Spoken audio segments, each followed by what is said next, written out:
3 1 2 3 ആത്മാവേ ചൈതന്യമേ ആത്മാവേ ചൈതന്യമേ ആശ്രിതവത്സലനേ ആശ്രിതവത്സലനേ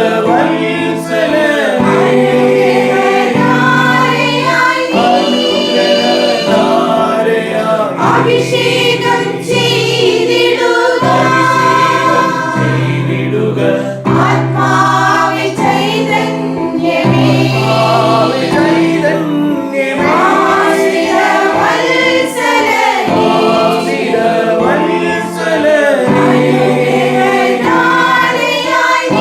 അനുഗ്രഹധാരയായി അഭിഷേകം ചെയ്തിടുക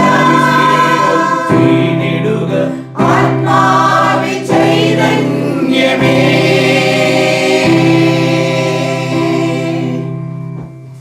പ്രിയമുള്ളവരെ, നമ്മുടെ ഇടവക മധ്യസ്ഥനായ വിശുദ്ധ ഫ്രാൻസിസ് സേവ്യറിൻ്റെ തിരുനാളിനോടനുബന്ധിച്ച് കൊയർ ടീം പ്രാക്ടീസിലാണ്. അടുത്ത ഞായറാഴ്ച ഈ തിരുനാളിലേക്ക് എല്ലാവരെയും സ്വാഗതം ചെയ്യുന്നു. തിരുനാളിൻ്റെ എല്ലാവിധ പ്രാർത്ഥനകളും ആശംസകളും കൊയർ ടീമിൻ്റെ ഭാഗത്തു നിന്ന് ഞങ്ങൾ നേരുകയാണ്. Thank you.